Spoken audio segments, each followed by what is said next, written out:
आज का जो हमारा विषय है, पहले पिछले संडे आपने सीखा कि दाऊद ने अभिषेक के द्वारा क्या क्या हासिल किया, यही सुना था।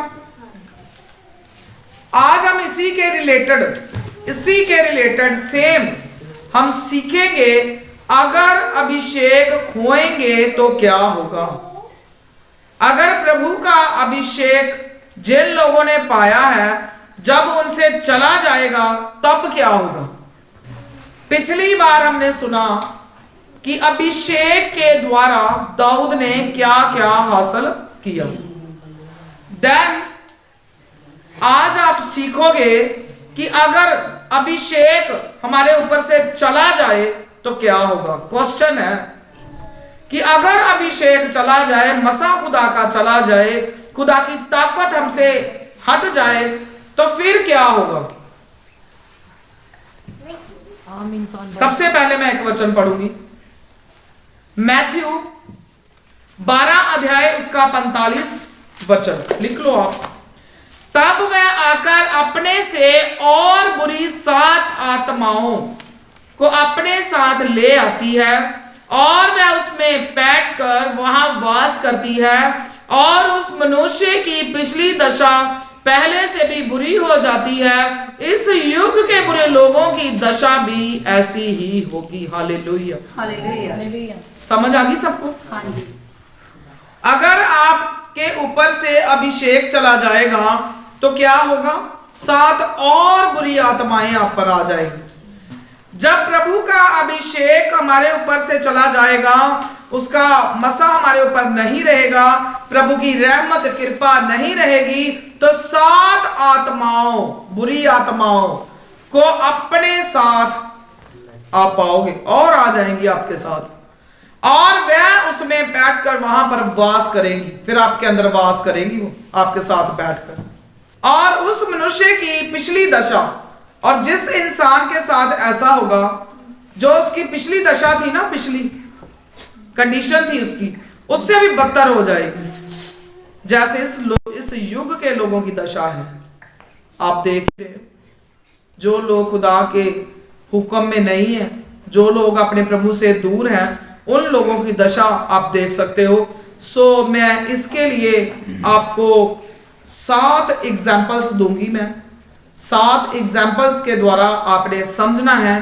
फर्स्ट एग्जाम्पल आप देखोगे कि अगर अभिषेक हम खोएंगे तो दुष्ट आत्मा को आपके जीवन में अवसर मिलेगा, मौका मिल जाएगा आने का। अगर आप अभिषेक को खो जाओगे, आपके ऊपर से चला जाएगा, तो जो दुष्ट आत्मा है उसको आपके साथ रहने के लिए, आपके अंदर आने के लिए अवसर मिल जाएगा, एक मौका मिल जाएगा। इसको हम पढ़ेंगे 1 Samuel 16 chapter and 23rd verse। पहला शमूएल 16 अध्याय उसका 23 वचन। और जब जब परमेश्वर की ओर से वह आत्मा शाऊल पर चढ़ता था, तब तब दाऊद वीणा लेकर बजाता और शाऊल चैन पाकर अच्छा हो जाता था और वह दुष्ट आत्मा उसमें से हट जाता था। जब परमेश्वर का अभिषेक, मसा, परमेश्वर की ताकत, कृपा शाऊल से हट गई तो क्या होता था, उसके अंदर दुष्ट आत्मा ने वास कर लिया। दुष्ट आत्मा उसको बहुत सताता था। फिर जब दाऊद को लेकर आया गया तो दाऊद जब जब वीणा बजाता था तब दुष्ट आत्मा जो थी उससे हट जाती थी। तो शाऊल को हम देख सकते हैं कि जब प्रभु का मसा उसके ऊपर से चला गया तब दुष्ट आत्मा ने आके उसको घेरा पाया।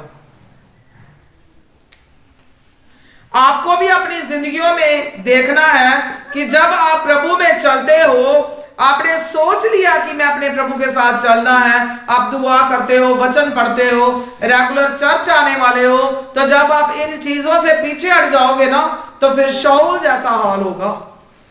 प्रभु का मसा, प्रभु की ताकत आपके ऊपर से हट जाएगी, फिर क्या होगा,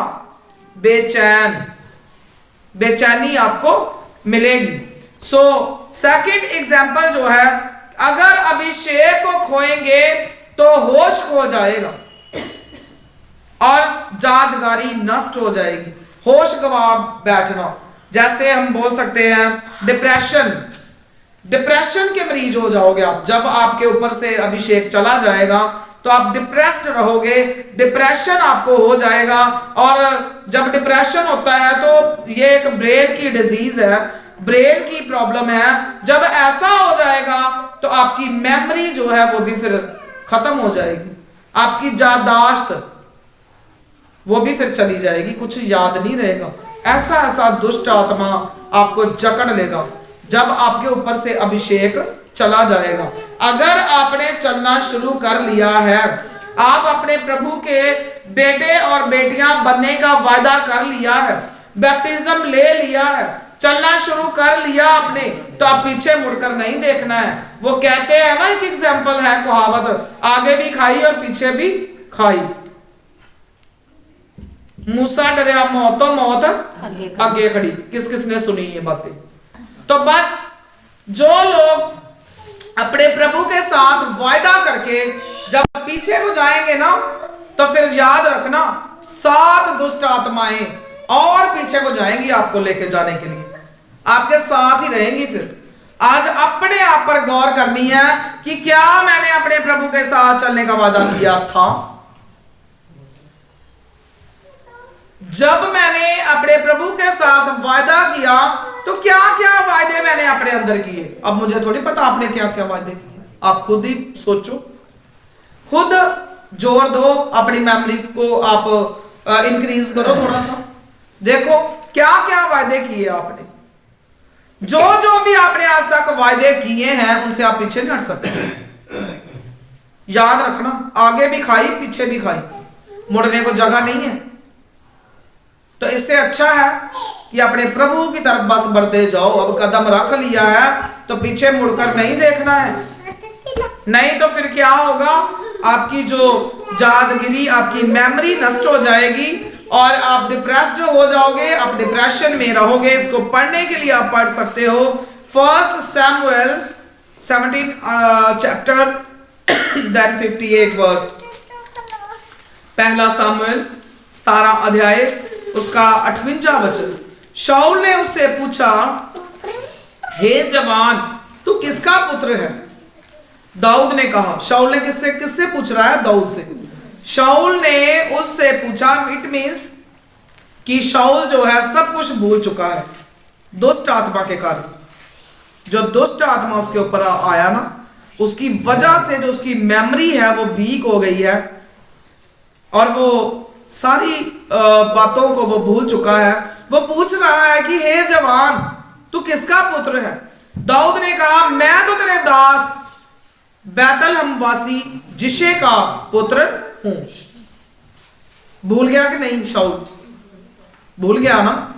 क्यों? क्योंकि उसने जब प्रभु से अपने पैर पीछे कर लिए, उसने प्रभु से पीछे हट गया, गलत गलत चीजों में जब वो पड़ गया, तो प्रभु का जो मसा था, अभिषेक था, जब उससे हट गया तो दुष्ट आत्मा ने आकर उसके होश जो थे, उसकी जो मेमोरी थी उसको वीक कर दिया, कमजोर कर दिया, वो भूल गया। देन उसके जो वो डिप्रेशन में पड़ गया, डिप्रेस्ड रहता था वो, उसको कुछ भी याद अब नहीं है। तो आप भी जब आपके ऊपर से भी जब आपके प्रभु का अभिषेक हट जाएगा तो मेमोरी वीक हो जाएगी और सारा कुछ आप भूल जाओगे, आपको कुछ भी याद नहीं रहेगा। कभी आपने कोई ऐसा पेशेंट देखा, ब्रेन का पेशेंट, जिनकी मेमोरी चली जाती है, यादगिरी चली जाती है, डिप्रेशन में लोग होते हैं, उनको क्या बोलते हैं? बोलो, शर्माते क्यों? पागल। क्या बोलते? पागल। अब बंदे की मेमोरी चली गई, कुछ याद नहीं, मेरा भाई कौन, मेरी बहन कौन, मेरी माँ कौन, मेरा बाप कौन मेरे रिश्तेदार हैं, कुछ भी उसको पता नहीं है। वो डिप्रेशन में पड़ गया है बंदा। जो बंदा डिप्रेशन में हो, जो बंदा सारा कुछ भूल गया, उसको पता ही नहीं मेरा घर कहाँ, मकान कहाँ, मेरे अपने कौन है, तो फिर वो अपने घर आएगा अपने को पास तो भटकेगा। उसको क्या बोलते हैं? पागल।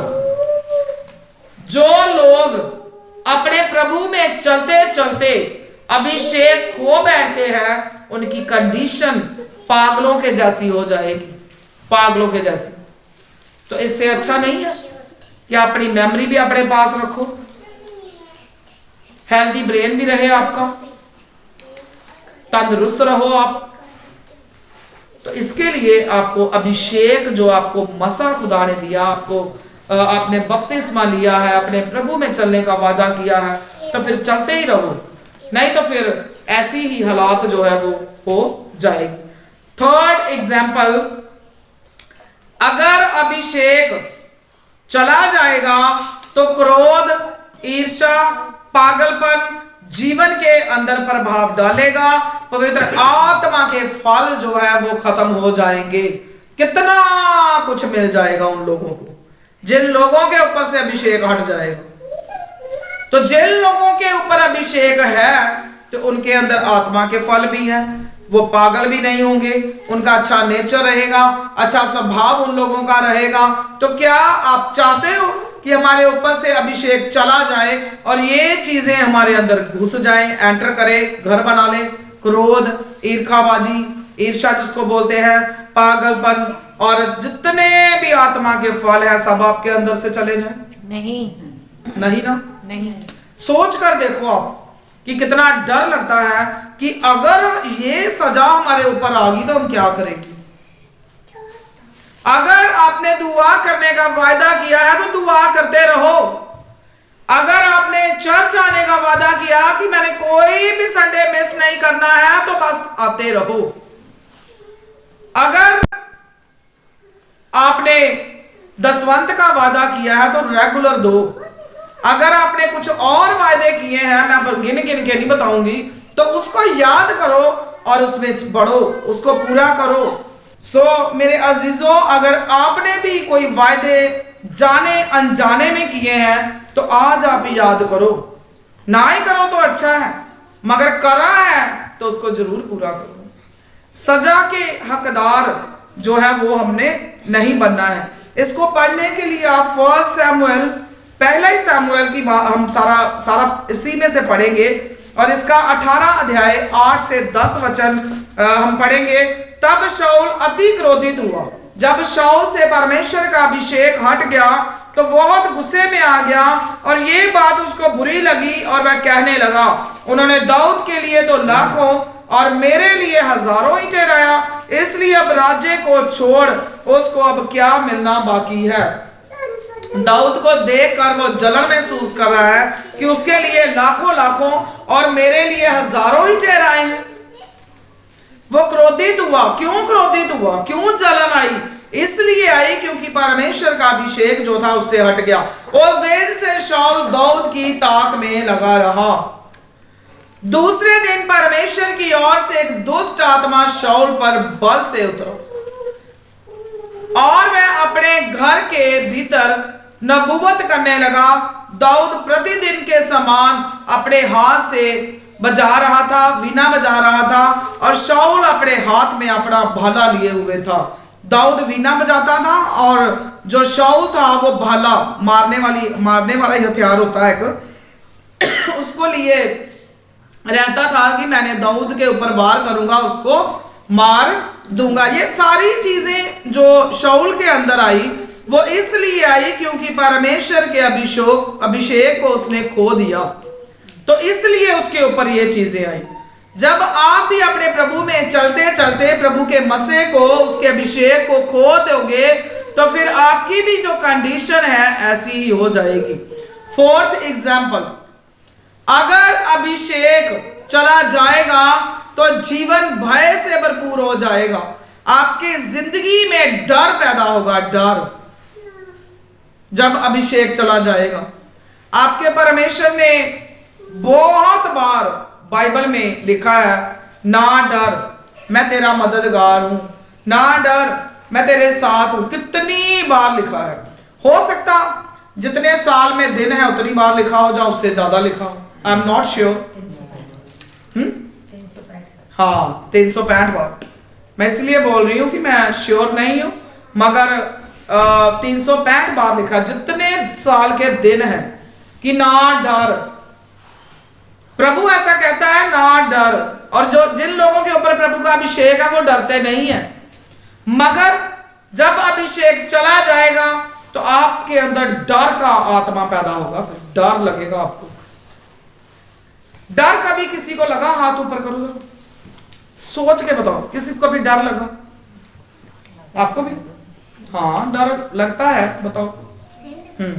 जब डर लगता है तो कैसा महसूस होता सुमन? बताओ।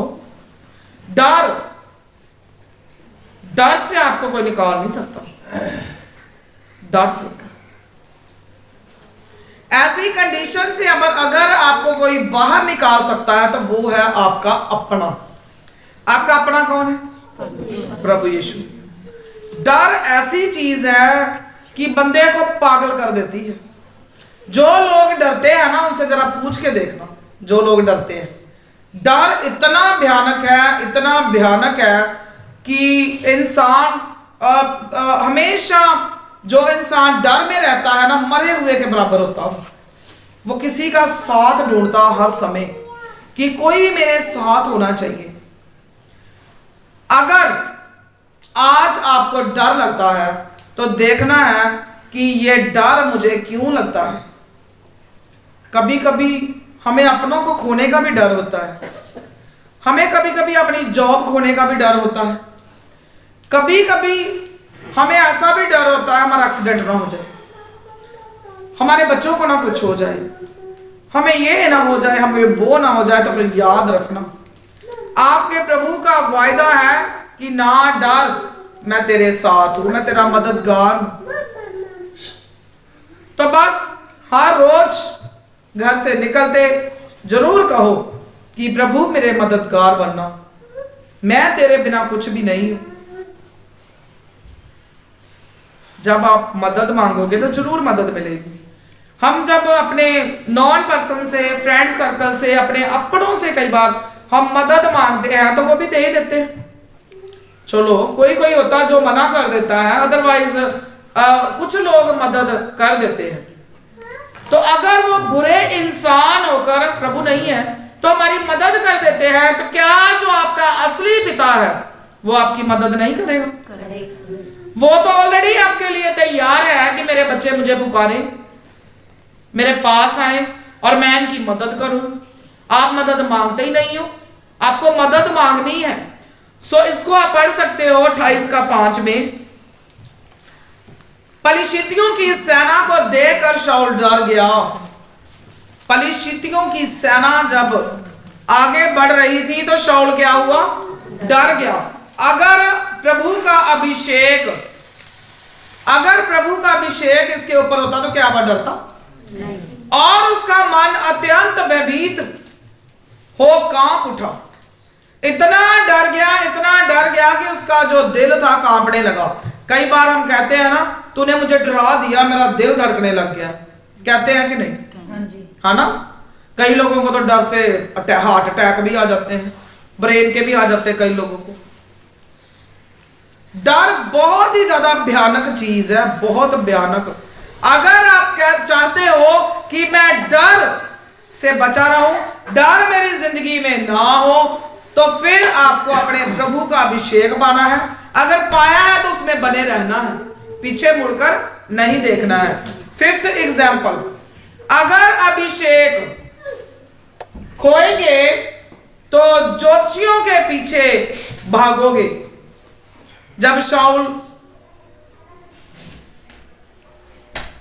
शाऊल अभिषिक्त था तो उस समय उन्होंने ज्योतिषियों को देश से निकाला था। जब शाऊल के ऊपर प्रभु का अभिषेक था तो उसने क्या किया था? ज्योतिषियों को निकाल दिया था अपने देश से, उस देश से निकाल दिया था। तो जब फिर उसके ऊपर आ गई दुष्ट आत्मा, तो फिर उसने क्या बोला कि जाओ ढूंढो, अब किसी को ढूंढ के लेके आओ जो मेरे ऊपर से इस दुष्ट आत्मा को हटा दे।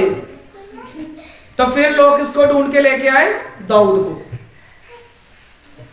दाऊद के ऊपर खुदा का इतना मसा था, इतना जलाल था, इतना अभिषेक था कि जब वो अपनी वीणा बजाता था तो क्या होता था? उसी समय दुष्ट आत्मा जो थी शाऊल को छोड़कर चली जाती थी। इसको अगर आपने पढ़ना है तो पहला सामुएल 27 का 7 देन 28 का 3 वचन आप घर पर जाकर पढ़ लेना। 6th एग्जाम्पल, अभिषेक अगर चला गया तो क्या होगा? अंत बहुत भयानक होगा, बहुत ही बुरा अंत होगा। जिन लोगों के ऊपर से अभिषेक चला जाएगा उनका जो उनका जो अंत है बहुत ही ज्यादा बुरा और भयानक होगा। क्या आप चाहते हो कि जब हमारा अंत हो तो बहुत भयानक हो? नहीं। चाहते हो? नहीं ना। तो फिर क्या करना है? जो अभिषेक आपके ऊपर है, प्रभु की रहमत आपके ऊपर है, कृपा आपके ऊपर है, तो आपने इसको संभाल कर रखना है, अपने प्रभु में चलते रहना है। और उस समय इसको आप पढ़ सकते हो, घर जाके आपने इसको फुल चैप्टर पढ़ना है। मैं शॉर्टकट में बता दिया है आपको। 1 सैमुएल 31 का 1 से 13 वचन, ये फुल चैप्टर है, इसको घर जाके आप पढ़ लेना। तो इसमें आप यही सीखोगे कि जब हमारे ऊपर से अभिषेक चला जाएगा तो हमारा अंत जो है वो बहुत ही ज्यादा भयानक होगा। अंत, बाइबल में क्या लिखा है? अंत तक वफादार रहना है। क्या लिखा है? अंत तक वफादार, अंत तक वफादार रहना है। तो जब अभिषेक चला जाएगा तो अंत बहुत भयानक होगा। तो फिर अभिषेक में आपने बने रहना है। 7th पॉइंट, लेकिन नए नियम में एक अभिषिक्त शाऊल है, वह आखिरी तक अभिषेक में स्थिर रहा। नए नियम का शाऊल आखिरी तक क्या रहा? स्थिर रहा। इसको आप पढ़ सकते हो 2 तिमोथियस 4 का 7 से 18 वचन। मैं बस एक ही वचन पढ़ूंगी, आप घर जाके पढ़ लेना। 18 वचन मैं पढ़ूंगी। और प्रभु मुझे हर एक बुरे काम से छुड़ाएगा। वो जो शाऊल था नए नियम का, उसने क्या कहा कि मेरा प्रभु, उसके अंदर इतना विश्वास था, इतना प्रभु का मसा था, अभिषेक था, रहमत थी, कृपा थी, कि उसने कहा कि मेरा प्रभु मुझे हर बुरे काम से क्या करेगा? छुड़ाएगा और अपने स्वर्गीय राज्य में सुरक्षित पहुंचाएगा। देखो सोच कितनी बड़ी है कि मुझे बचाएगा भी, बचाकर भी रखेगा और क्या करेगा? स्वर्गीय राज्य में, बादशाही में भी सुरक्षित पहुंचाएगा। उसी की महिमा युगायुग होती रहे। इतना बड़ा ईमान, इतना बड़ा विश्वास हमारा होना चाहिए। शाऊल की तरह नहीं बनना है जो पुराने नेम का शाऊल है। नए नेम का जो शाऊल है उसकी तरह कहना है कि प्रभु मुझे हर बुरे काम से क्या कर? छुड़ा और मैं तेरी बादशाही में सुरक्षित पहुंचाया जाऊं। बस अपने प्रभु की अपने महिमा जो है वो करते रहना है। अब जबूर जब आप 52 का 10 वचन पढ़ोगे तो उसमें लिखा, हे परमेश्वर मेरे अंदर शुद्ध मन उत्पन्न कर। आज आपने कहना है कि आए मेरे खुदावंद खुदा, मेरे अंदर शुद्ध मन उत्पन्न कर और मेरे भीतर स्थिर आत्मा नए सिरे से उत्पन्न कर। अगर आप जिंदगी की राहों में चलते चलते भटक गए हो, चलते चलते आपसे कोई गलती होगी, कोई गुनाह हो गया है, तो आज आपने पश्चाताप करना अपने प्रभु के कदमों में और कहना है, आए परमेश्वर मेरे अंदर शुद्ध मन उत्पन्न कर और मेरे भीतर स्थिर आत्मा नए सिरे से उत्पन्न कर दे। तो आपका प्रभु जब आप ऐसा बोलोगे तो उसी समय आपके ऊपर रहमत करेगा। जब आप रोमियो 11 अध्याय उसका 29 वचन पढ़ते हो, क्योंकि परमेश्वर अपने वरदानों से और बुलाहट से कभी पीछे नहीं हटता है। जब आप अपने प्रभु से मांगोगे तो हो ही नहीं सकता कि आपका परमेश्वर आपको ना दे। मलाकी 3 का 7 वचन जब आप पढ़ोगे तो उसमें लिखा, तुम मेरी ओर फिरो। आज प्रभु की ओर फिरना है, अपने प्रभु को अपना मुक्तिदाता ग्रहण करना है, गलती के लिए पश्चाताप करना है, तब मैं भी तुम्हारी ओर फिरूंगा। आपका प्रभु आपकी वेटिंग में है कि तू मेरी तरफ मोड़ और मैं भी फिर तेरी तरफ क्या करूंगा? मुड़ जाऊंगा। यशायाह 42 का 6 वचन जब आप पढ़ते उसमें लिखा, मैं तेरा हाथ थाम कर तेरी रक्षा करूंगा। हालेलुया। जब आप अपने प्रभु में चलना शुरू कर दोगे तो आपके खुदावंद खुदा का आपके साथ वायदा है कि मैं तेरा हाथ थाम कर तेरी रखवाली करूंगा, तेरी राखी करूंगा, तेरी रक्षा करूंगा। तू कभी भी जिंदगी के राहों में फिर भटकेगा नहीं, तुझे सही रास्ता जो है वो मैं दिखाऊंगा। सो आज हमने अपने ऊपर गौर करनी है, क्या जो अभिषेक, जो बरकत मेरे खुदा ने मुझे दी थी, जिस समय मैंने अपने प्रभु में चलना शुरू किया, जो बरकत मैंने पाई थी, क्या वो मसा, वो जलाल, वो हजूरी खुदावंद खुदा की क्या आज भी मेरे साथ है? अगर आप दुखी हो, परेशान हो, आपको डर लगता है, आपके घर में गरीबी है, परेशानी है, दुखों में हो, कष्टों में हो, किसी भी तरह की परेशानी में हो, तो अपने ऊपर गौर करो, क्या मैं जब चला था, क्या मैं आज भी वैसे चल रहा हूं कि यहाँ मैं पीछे मुड़ गया हूं? अगर पीछे मुड़ गए हो तो शाऊल की तरह हालात होगी। अगर नहीं मुड़े हो, आज भी चल रहे हो, तो फिर नया नियम का जो शाऊल है उसकी तरह ईमान, विश्वास को इंक्रीज करना है। डे बाय डे, दिन ब दिन अपने अंदर ईमान और विश्वास को बढ़ाते जाना है। कहना है अपने प्रभु से कि प्रभु आज मेरा हाथ थाम ले और मेरी रखवाली कर। आपका परमेश्वर हमेशा आपको संभालेगा और आपकी रखवाली करेगा। सो प्रभु का धन्यवाद हो जो आज हमारे परमेश्वर ने हमें इन शब्दों के द्वारा बरकत दी है। तो इन शब्दों को आपने अपनी जिंदगियों में पूरा करना है। रेगुलर दुआ में लगे रहो, जागते रहो और प्रार्थना करते रहो, सुस्ती ना डालो, अपने प्रभु में बढ़ते रहो। कभी भी चर्च में जाने के लिए बहानेबाजी ना करो। और जो लोग जब से प्रभु के कलाम को सुना तब से उसी जगह पर ही अटके हुए हैं, वो भी जरा अपने ऊपर गौर करो। आज तक उनकी बुद्ध नहीं खुली कि मुझे बपतिस्मा लेना है, मुझे दुआ करनी है, मुझे वचन पढ़ना है, मुझे अपने प्रभु में आगे बढ़ना है। तो वो लोग याद रखना, जो पानी एक जगह पर इकट्ठा हुआ रहता है ना, उसमें बदबू आती है। क्या आता है? बदबू। बोलिया करो, चाहे एक ही जगह पर रहना, मगर बोलो तो सही। जो पानी एक ही जगह पर रहेगा उसमें क्या आता है? बदबू। तो आपकी जिंदगियों से भी लोगों को बदबू आएगी और परमेश्वर को भी। जिन लोगों ने अभी तक अपने खुदावंद खुदा को अपना पिता करके कबूल नहीं किया है, तो वो लोग एक ही जगह पर खड़े हैं। अभी आपको खड़ा करके पूछा जाए ना, तो आप कहोगे मैं तो इतना आसा था जब से प्रभु का कलाम सुन रहा हूं। कोई कहेगा मैं तो धर्मियों के घर में ही पैदा हुआ हूं, मैं तो ऐसे हूं, मैं तो वैसे हूं, मगर उनके जीवनों को देखो तो बदबू आती है। प्रभु है ही नहीं उनकी जिंदगी में। सो आज मैं आपको कुछ बातें लिखवाऊंगी। अगर आप सुखी रहना चाहते हो तो ओपन योर डायरी, अपनी डायरी खोलो, पेन लो और लिखो।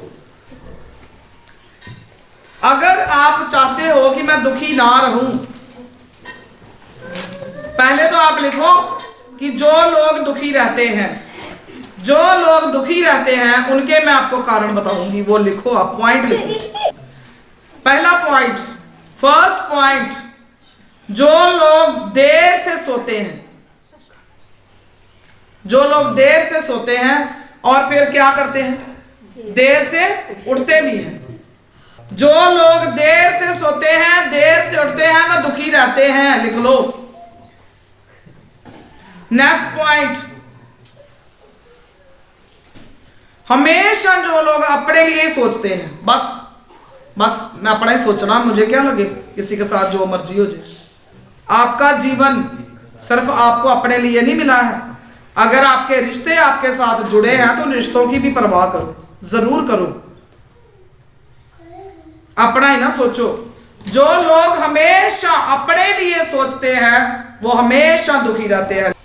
जो लोग हमेशा कहते हैं कि मैं ही सही हूं, मैं ही सच बोल रहा हूं, वो हमेशा दुखी रहते हैं। फोर्थ पॉइंट, जो लोग किसी का भी विश्वास नहीं करते, किसी का भी, ना चंगे का विश्वास करना ना माड़े का। अब हम भी आपको विश्वास की बातें बताते हैं, आपको हम पर भी विश्वास नहीं है कि हम क्या करें, मान ले। फिफ्थ पॉइंट, बिना ही कारण के झूठ बोलते रहना, बिना ही कारण के। एक झूठ बोलने के लिए कितने झूठ बोलने पड़ते हैं? 100। तो फिर सुखी रहोगे? हर वेले दुख में एक और ना झूठ ढूंढ लूं, जरा पक्का हो जाएगा पहला झूठ जरा और पक्का हो जाए, 10 ढूंढ ले, 11वां और ना ढूंढ लूं। प्रूफ इकट्ठा करने पड़ते हैं। झूठ को साबित करने के लिए 100 झूठ तैयार करने पड़ते हैं। कई लोगों का 100 से भी नहीं काम बनता। पता क्यों? क्योंकि नकल भी अकल से मारी जाती है। तो आप भी कोशिश करो। जो लोग बिन मतलब के झूठ बोलते हैं ना, हमेशा दुखी रहते हैं। आगे लिखो। जो समा बीत गया, पीछे जो समा बीत गया है, उसको अगर हम बार बार याद करेंगे, अब मैं ऐसे करके चलूंगी, चलना मैं इधर को है ऐसे करके, तो मैं गिरूंगी कि नहीं? ठेडा लगेगा कि नहीं? जो इंसान पीछे का याद रखेगा, बस पीछे देख देख के चलेगा, क्या होगा? गिरेगा। दांत दूंत भी नहीं रहेंगे मुंह में, याद रखना। टंके भी लग सकते हैं, कुछ भी हो सकता है। तो वो लोग भी हमेशा दुखी रहते हैं, हमेशा। अगला पॉइंट, बिना मांगे सलाह देने वाले लोग। बिन मांगे सलाह देने वाले लोग भी दुखी रहते हैं। अब आप सोचकर देखो कि ये वाला जो पॉइंट है ना, बिन मांगे सलाह कौन देता है? अगर बिन मांगे सलाह कोई अपनों को देता है, वो इसलिए देता है कि कोई कष्ट में ना पड़ जाए।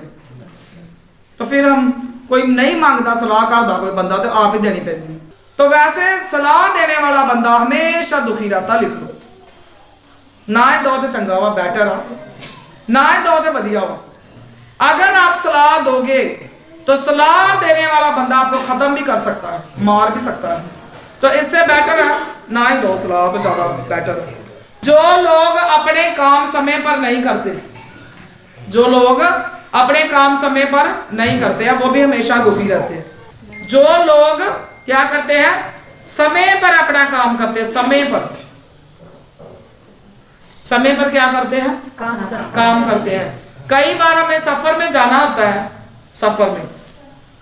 सफर में जाना होता है और हम देरी से घर से निकलते हैं, देरी से। अगर रास्ते में गाड़ी खराब हो जाए, कोई भी परेशानी हो जाए, टायर फट गया, हवा निकल गई, कोई और प्रॉब्लम इंजन को होगी, कुछ भी हो गया, तो फिर हम क्या कहते हैं कि वक्त पे नहीं पहुंच पाएंगे। काश ऐसा होता कि मैं पहले ही निकल जाता घर से। तो क्या करना फिर? वक्त में काम करो, वक्त पे। बेवक्ते ना चलो। खुदा ने कोई बेवक्ते काम किया? नहीं। जब आप वक्त पर चलोगे, हर काम वक्त पर होगा, तो फिर कष्ट भी नहीं आएंगे। तो पॉइंट कितने पॉइंट हो गए? 8 हो गए।